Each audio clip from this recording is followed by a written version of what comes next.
నమస్తే, welcome to స్వతంత్ర news. నేను ప్రియా శర్మ. బులెటిన్లో ముందుగా హెడ్లైన్స్ చూద్దాం. ఇవాళ తెలంగాణ వ్యాప్తంగా బీఆర్ఎస్ ఆందోళనలు. కవిత అరెస్ట్ ను నిరసిస్తూ గులాబీ శ్రేణుల నిరసనలు.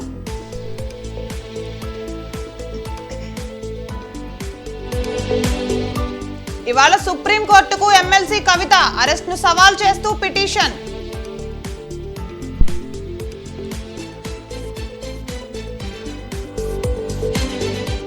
నేడు ఇడుపులపాయకు జగన్, వైసీపీ తుది జాబితా విడుదల చేయనున్న సీఎం.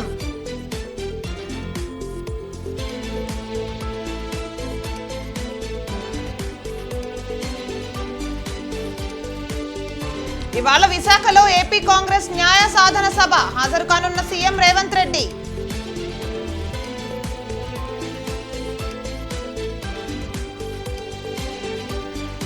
తెలంగాణలో కొనసాగుతున్న ప్రధాని మోదీ పర్యటన. ఇవాళ నాగర్ కర్నూల్లో మోదీ సభ.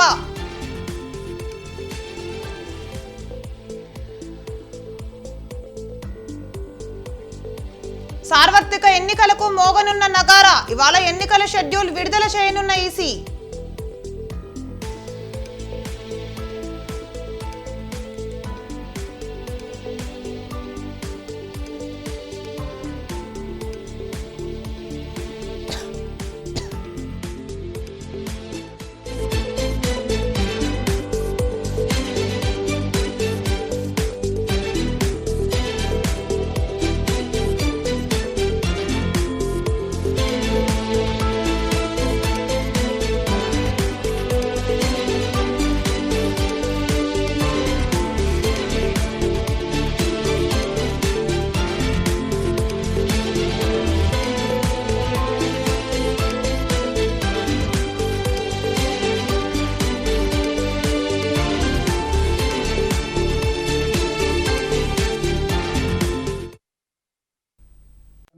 ఎన్నికల నోటిఫికేషన్ ఇవ్వబోతున్నామని ఈడీ ప్రకటన ఇచ్చిన నేపథ్యంలో ఈ రోజు కవిత గారిని అరెస్ట్ చేయడం అంటే ఇది మా బీఆర్ఎస్ పార్టీని, కేసీఆర్ గారిని డిమోరలైజ్ చేసేటువంటి ఒక ప్రయత్నం. అంటే మమ్మల్ని ఏ రకంగానైనా డిమోరలైజ్ చేసి ఈ ఎన్నికల్లో రాజకీయంగా లబ్ధి పొందాలని బీజేపీ, కాంగ్రెస్ లు ఈ రాష్ట్రంలో కలిసి ఇలా కుట్ర బంతా ఉన్నాయి. అయినా మా పార్టీ ఉద్యమాల పార్టీ. మాకు ఈ అరెస్టులు గాని, వేధింపులు గాని, ఈ కుట్రలు గాని మాకు కొత్తేమీ కాదు.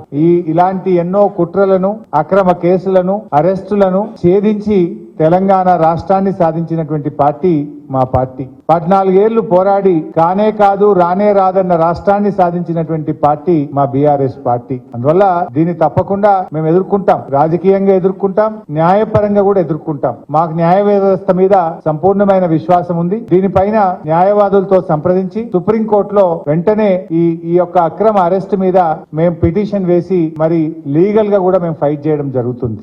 ఒకవైపు దేశ అత్యున్నత న్యాయస్థానములో మరి చెప్పినటువంటి మాటకు విరుద్ధంగా అది ఒక మహిళను శుక్రవారం రోజు అది సాయంత్రం 6:30 తర్వాత అరెస్ట్ చేయడం అంటే ఇది ఖచ్చితంగా రాజకీయ కుట్ర. ఇది రాజకీయంగా ఎన్నికల ముందు రేపు నోటిఫికేషన్ వస్తుందంటే ఇవాళ అరెస్ట్ చేయడం అనేటువంటిది మా పార్టీని దెబ్బతీయాలని ఒక పథకం ప్రకారంగా ఒక కుట్రతో చేస్తా ఉన్నారు. 19వ తేదీ కోర్టులో కేసులో ఉంది కదా, ఏమంత అర్జెంట్ వచ్చింది ఇవాళని అరెస్ట్ చేయాలని? కోర్టులో ఈ కేసు ఫుల్ మ్యాటర్ ని ఎగ్జామిన్ చేస్తా ఉన్నారు. మహిళల్ని ఈడీ అరెస్ట్ చేయొచ్చా, చేయరాదా? ఇది మమతా బెనర్జీ వెస్ట్ బెంగాల్ ముఖ్యమంత్రి గారి కుటుంబ సభ్యురాలిపైన, నళిని చిదంబరం గారి పైన, కవిత గారి పైన ఈ అన్ని కేసులు కలిపి సుప్రీంకోర్టు ఒకవైపు వింటా ఉంది. సుప్రీంకోర్టు దేశ అత్యున్నత న్యాయస్థానం దీన్ని విచారిస్తా ఉంటే 3 రోజుల తర్వాతనే 19వ తేదీ సుప్రీంకోర్టులో మ్యాటర్ పెండింగ్ లో ఉంటే ఇవాళ ఈ రోజు ఇంత అర్జెంట్ గా అరెస్ట్ చేయడం అనేటువంటిది రేపు ఎలక్షన్ నోటిఫికేషన్ వస్తుంది కనుక పార్లమెంట్ ఎన్నికల్లో మమ్మల్ని దెబ్బతీయాలని ఇలా ఒక కుట్రతో చేసినటువంటిది అనేది ఇలా స్పష్టంగా రాష్ట్ర ప్రజలందరికీ కూడా అర్థమైతా ఉంది. ఒక దౌర్జన్య పూర్వకంగా ఇవాళ కవిత గారి అరెస్ట్ జరిగింది. ఇది గతంలో కూడా జరిగింది, మీరు అందరు చూస్తున్నారు. మా మంత్రులు గంగుల కమలాకర్ గాని, ఇతర మంత్రులు, మా పార్లమెంట్ సభ్యులు, మా శాసనసభ్యుల మీద కూడా ఇలాంటి ప్రయత్నాలు జరిగినాయి. అటు ఈడీ కేసులు, ఇటు రాష్ట్ర ప్రభుత్వ అక్రమ కేసులు, ఇలా అనేక రకాల మా పార్టీ నాయకుల మీద కూడా కుట్ర జరిగింది. ఒకవైపు మా ఎమ్మెల్యేలను కొనుగోలు చేసే ప్రయత్నం కూడా ఇదే బీజేపీ నాయకులు చేసిన విషయం కూడా మనందరికీ తెలుసు. అంటే ఇది ఒక రకంగా రాజకీయంగా మా మీద కక్ష సాధింపు చర్యలకు పాల్పడతా ఉన్నారు. ఎందుకంటే ఇదంతా కూడా ఒక కక్షతో చేస్తున్నటువంటిదే తప్ప ఇంకోటేం కాదు. ఈ అప్రజాస్వామిక చర్యలకు నిరసనగా ఈరోజు కవిత గారి అరెస్టుకు నిరసనగా రాష్ట్ర వ్యాప్తంగా కూడా రేపు అన్ని నియోజకవర్గ కేంద్రాల్లో పెద్ద ఎత్తున నిరసన కార్యక్రమాలు చేయాలని చెప్పి పార్టీ పిలుపునిస్తా ఉంది. 2021లో ఢిల్లీ ప్రభుత్వం ప్రవేశపెట్టిన కొత్త లిక్కర్ పాలసీలో అవకతవకలు జరిగాయనే ఆరోపణలు ఉన్నాయి. గతంలో ఢిల్లీ ప్రభుత్వ హయాంలో జరిగిన మద్యం అమ్మకాలను ప్రైవేటు కంపెనీలకు దారాదత్తం చేస్తూ ఢిల్లీ ప్రభుత్వం పాలసీని మార్చివేసి కొత్త లిక్కర్ పాలసీ తీసుకువచ్చింది. ఈ కొత్త లిక్కర్ పాలసీ కాస్త స్కామ్ వైపుకు దారి తీసిందనే ఆరోపణల నేపథ్యంలో పలువురు రాజకీయ నేతలు అరెస్ట్ అయ్యారు.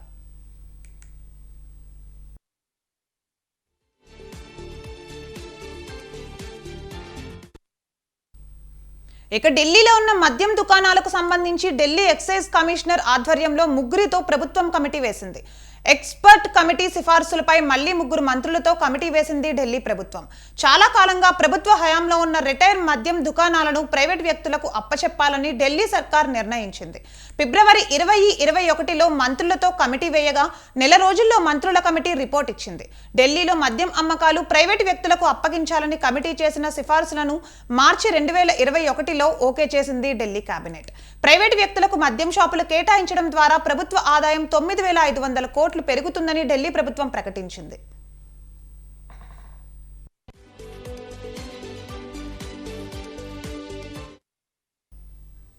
ఇక ఢిల్లీ కేబినెట్ ఓకే చేసిన కొత్త లిక్కర్ పాలసీని ఢిల్లీ లెఫ్టినెంట్ గవర్నర్ కు ప్రభుత్వం పంపింది.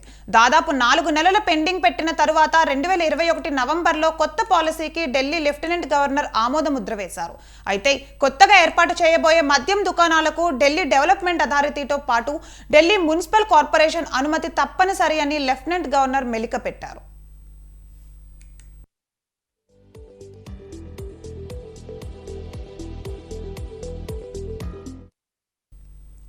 కొత్త ఎక్సైజ్ పాలసీకి అనుగుణంగా ఢిల్లీలో 849 మద్యం దుకాణాలు తెరుచుకున్నాయి.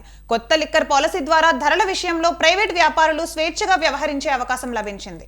తెల్లవారుజామున 3 గంటల వరకు షాపులు తెరిచి ఉంచేందుకు వీలు కల్పించింది లిక్కర్ పాలసీ.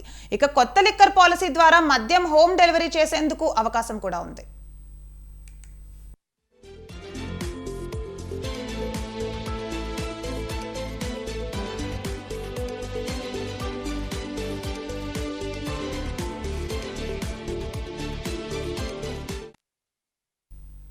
అయితే కొత్త చీఫ్ సెక్రటరీ రాకతో ఈ పాలసీలో స్కామ్ వెలుగులోకి వచ్చింది. 2022 ఏప్రిల్లో ఢిల్లీ చీఫ్ సెక్రటరీగా నరేష్ కుమార్ నియామకమయ్యారు. ఉద్యోగంలో చేరగానే లిక్కర్ పాలసీని క్షుణ్ణంగా స్టడీ చేసిన నరేష్ కుమార్ లిక్కర్ పాలసీ రూపకల్పనలోనే అవకతవకలు జరిగాయని, మద్యం దుకాణాల కేటాయింపులోనూ తప్పులు జరిగాయని గుర్తించారు.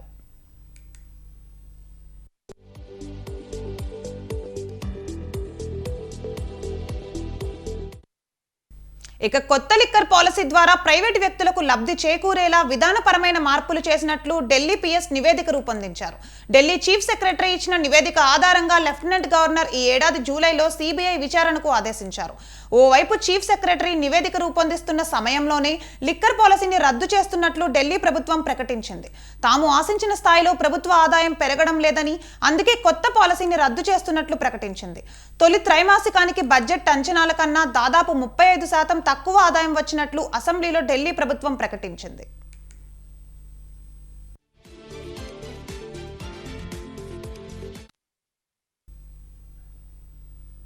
ఇక మద్యం దుకాణాల కేటాయింపులో నిబంధనలకు విరుద్ధంగా గుత్తాధిపత్యం కనిపించినట్లు ఆరోపణలు వచ్చాయి.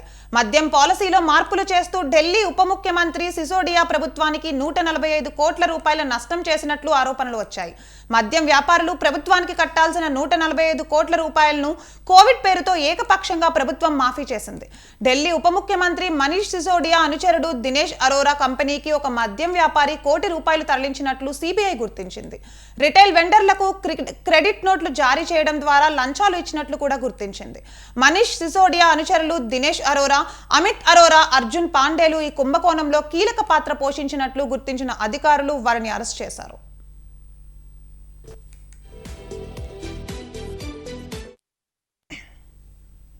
ఇక లిక్కర్ స్కామ్ కేసులో ఎమ్మెల్సీ కవితపై ఈడీ కీలక అభియోగాలు మోపింది. ప్రముఖంగా సౌత్ గ్రూప్ కు సంబంధించిన కీలక విషయాలను ఈడీ ఛార్జ్ షీట్ లో పొందుపరిచింది. ఎమ్మెల్సీ కవిత ఆమె భర్తతో పాటు Delhi CM Kejriwal, Delhi deputy CM Manish Sisodia, YCP MP Magunta Srinivasulu, Aurobindo pharma director Sarath రెడ్డిపై ఈడీ అభియోగాలు మోపింది. దాదాపు 100 కోట్ల ముడుపులకు సంబంధించి ఆధారాలు దొరికాయని ఈడీ పేర్కొంది.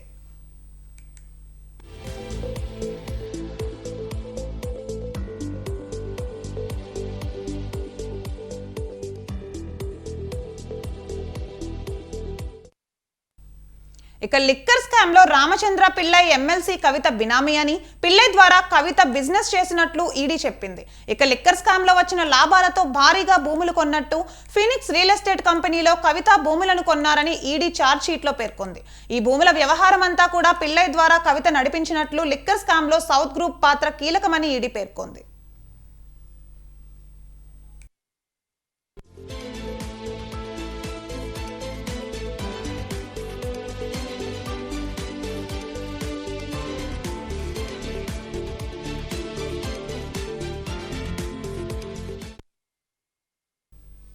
తెలంగాణలో రేవంత్ పాలన 100 రోజులు పూర్తి చేసుకుంది. ప్రత్యేక రాష్ట్రం ఏర్పాటు తర్వాత తొలిసారి కాంగ్రెస్ అధికారంలోకి వచ్చింది.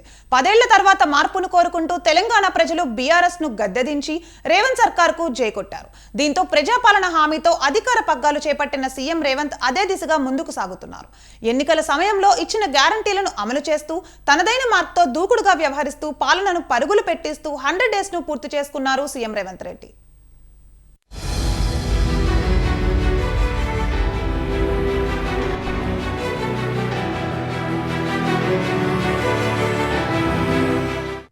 తెలంగాణలో పీపుల్స్ గవర్నమెంట్ ట్యాగ్ లైన్ తో అధికారంలోకి వచ్చిన రేవంత్ సర్కార్ గడిచిన 100 రోజుల్లో పలు కీలక నిర్ణయాలు తీసుకున్నారు. డిసెంబర్ 7న సీఎంగా ప్రమాణ స్వీకారం చేశారు రేవంత్ రెడ్డి. అదే సమయానికి ప్రగతి భవన్ ముందున్న కంచెను తొలగించి మహాత్మా గాంధీ జ్యోతి బాపులే భవన్ గా మార్చారు. అక్కడే వారంలో 2 రోజులు ప్రజావాణి కార్యక్రమానికి శ్రీకారం చుట్టారు. డిసెంబర్ 28 నుంచి జనవరి 6 వరకు రాష్ట్ర వ్యాప్తంగా ప్రజాపాలన కార్యక్రమం చేపట్టింది. ఈ ప్రజాపాలనలో గ్రామ సభల్లో ప్రజల నుంచి 6 గ్యారంటీలకు దరఖాస్తులు స్వీకరించింది.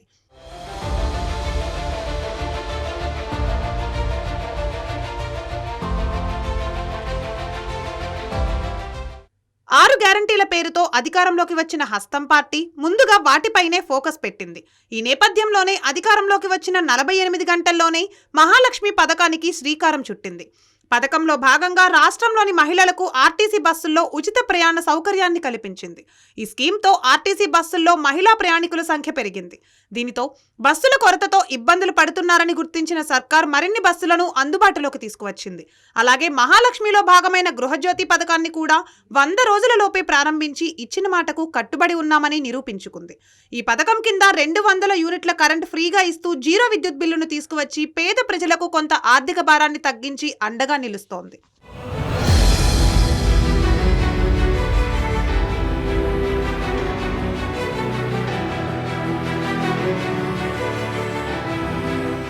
ఇక ఇంతే కాకుండా ఆరోగ్యశ్రీ 10 లక్షల పథకాలకు శ్రీకారం చుట్టింది. 500 రూపాయలకే గ్యాస్ సిలిండర్ రాయితీని కూడా కల్పించింది. ఖమ్మం, మనుగూరు వేదికగా మరో పథకమైన ఇందిరమ్మ ఇళ్లు స్కీమ్ను ప్రారంభించింది రేవంత్ సర్కార్. ఈ పథకం కింద 22,500 కోట్లతో రాష్ట్ర వ్యాప్తంగా 4,05,000 ఇండ్ల నిర్మాణాలని లక్ష్యంగా పెట్టుకుంది. ప్రతి నియోజకవర్గానికి 3,500 ఇందిరమ్మ ఇళ్లను మంజూరు చేసింది. నేరుగా రైతుల సమస్యలను పరిష్కరించుకునేందుకు రైతు నేస్తం కార్యక్రమం చేపట్టింది కాంగ్రెస్ ప్రభుత్వం. దీనిలో భాగంగా రాష్ట్ర వ్యాప్తంగా ఉన్న 2,601 రైతు వేదికలకు వీడియో కాన్ఫరెన్స్ అనుసంధానం చేసింది. ఈ 100 రోజుల్లోనే నిరుద్యోగులకు ఇచ్చిన హామీని కూడా నిలుపుకుంది రేవంత్ సర్కార్.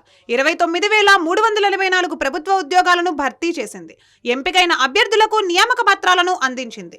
వీరిలో 53% పురుషులు, 47% మహిళలకు అవకాశం కల్పించింది. Medical and health recruitment board, police recruitment board, TSPSC, సాంఘిక సంక్షేమ గురుకుల సొసైటీ ఈ నియామకాలను చేపట్టింది. వీటికి అదనంగా సింగరేణిలో 441 మందికి కారుణ్య నియామకాలు కల్పించింది.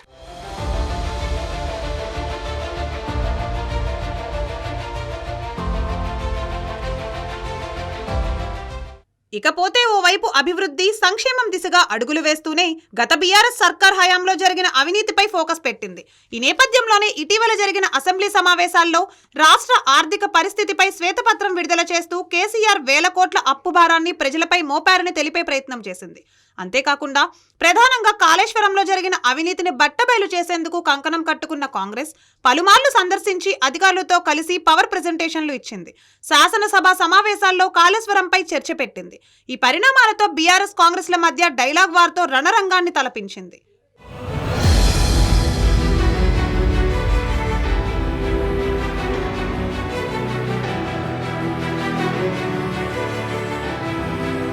ఇంతేకాకుండా ఔటర్ రింగ్ రోడ్ టోల్ టెండర్లలో జరిగిన అవకతవకలపై సమగ్ర విచారణకు ఆదేశించింది. గొర్రెల పంపిణీ పథకం, చేపపిల్లల పెంపకం పథకాలపై విజిలెన్స్ అండ్ ఎన్ఫోర్స్మెంట్ విచారణకు ఆదేశించింది. ధరణి పోర్టల్ ఏజెన్సీపై mission Bhagiratha village level pipe లైన్లు, ఫోన్ ట్యాపింగ్ కేసులో ఎస్ఐబి అధికారుల పాత్ర, వాణిజ్య పన్నుల శాఖ పరిధిలో 100 కోట్లకు పైగా వ్యాట్ ఎగవేతపై కూడా విచారణ చేపట్టింది. పలు అంశాలలో మార్పులు చేర్పులపై కూడా దృష్టి సారించింది రేవంత్ సర్కార్. ఈ నేపథ్యంలోనే వాహనాల రిజిస్ట్రేషన్ల నెంబర్లో ఉండే టీఎస్ ను టీజీగా మార్చుకోవాలి అంటూ సూచనలు చేసింది. అలాగే రాష్ట్ర గీతంగా అందేశ్రీ రచించిన జయ జయ హే తెలంగాణ గుర్తిస్తూ నిర్ణయం తీసుకుంది.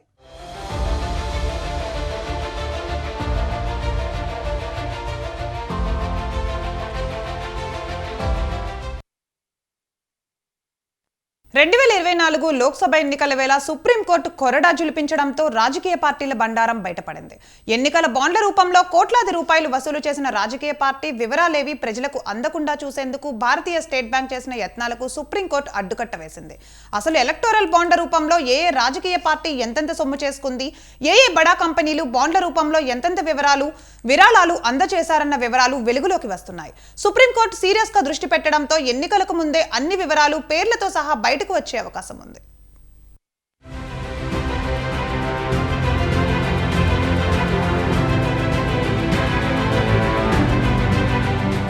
ఎన్నికల బాండ్ల డేటాను ఎన్నికల కమిషన్ వెల్లడించింది. సుప్రీంకోర్టు ఆదేశాల మేరకు స్టేట్ బ్యాంక్ ఆఫ్ ఇండియా సమర్పించిన వివరాలను భారత ఎన్నికల కమిషన్ తన వెబ్సైట్ లో పెట్టింది. 5 ఏళ్లలో మొత్తం 16,518 కోట్ల రూపాయల విలువైన ఎలక్టోరల్ బాండ్లు జారీ అయ్యాయి. వీటిలో 11,671 కోట్ల విలువైన బాండ్లను వివిధ సంస్థలు, వ్యక్తులు కొనుగోలు చేసినట్లు డేటాలో పేర్కొన్నారు. ఎస్బీఐ 2019 ఏప్రిల్ 1 నుంచి 2024 ఫిబ్రవరి 15 వరకు బాండ్లకు సంబంధించిన డేటాను ఎన్నికల కమిషన్ కు ఇచ్చింది. ఎలక్టోరల్ బాండ్ల రూపంలో లబ్ధి పొందిన రాజకీయ పార్టీ దాదాపు లేనట్లే.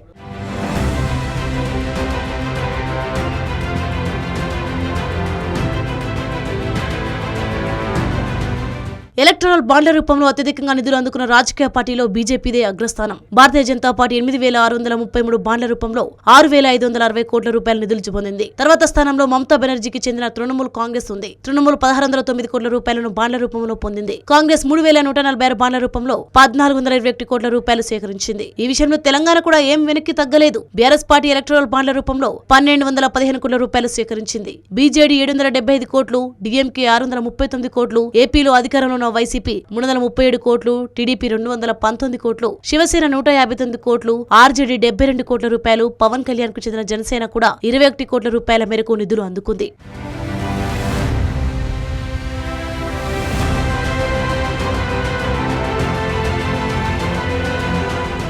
ఎలక్టోరల్ బాండ్లు కొనుగోలు చేసిన బడా కార్పొరేట్ కంపెనీల వివరాలు ఇంకా గోప్యంగానే ఉన్నాయి. ఫ్యూచర్ గేమింగ్ అండ్ హోటల్ సంస్థ 1,369 కోట్ల రూపాయల మేరకు బాండ్లు కొనుగోలు చేస్తే, హైదరాబాద్ కు చెందిన మెగా ఇంజనీరింగ్ సంస్థ 966 కోట్ల రూపాయల విలువైన బాండ్లను కొనుగోలు చేసింది. ఒక్క నెలలోనే షీడీసా ఎలక్ట్రికల్స్ 40 కోట్ల రూపాయల మేరకు బాండ్లు సేకరించింది. ఇక క్విక్ సప్లై చైన్ 419 కోట్ల రూపాయల విలువైన బాండ్లు, వేదాంత సంస్థ 400 కోట్ల రూపాయల విలువైన బాండ్లు కొనుగోలు చేశాయి.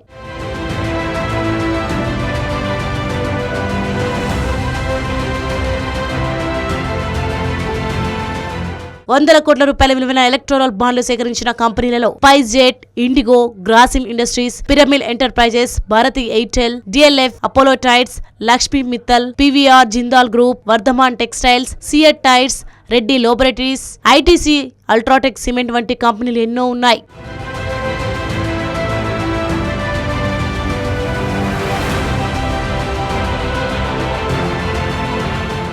State Bank of India Supreme Court ఆదేశాలకు అనుగుణంగా ఈసీఈకి డేటా అందజేసినా అది అరకొరగానే ఉంది. దీంతో కొనుగోలు చేసిన బాండ్లు, రిడీమ్ చేసిన ఎలక్ట్రల్ బాండ్లకు లింక్ చేసిన యూనిక్ నెంబర్లను ఎందుకు వెల్లడించలేదని సుప్రీంకోర్టు ఎస్బీఐని నిలదీసింది. బాండ్ నెంబర్లు అందుబాటులో లేకుండా ఏ కంపెనీ ఎంత విరాళం ఇచ్చిందో, ఏ వ్యక్తి ఏ పార్టీకి ఎంత విరాళం ఇస్తున్నారో క్రాస్ వెరిఫికేషన్ చేయడం ఎలా సాధ్యమని సుప్రీంకోర్టు న్యాయమూర్తులు ప్రశ్నించారు. సోమవారంలోగా పూర్తి వివరాలను సమర్పించాలని ఆదేశిస్తూ ఎస్బీఐకి తాజాగా మళ్లీ నోటీసులు జారీ చేశారు.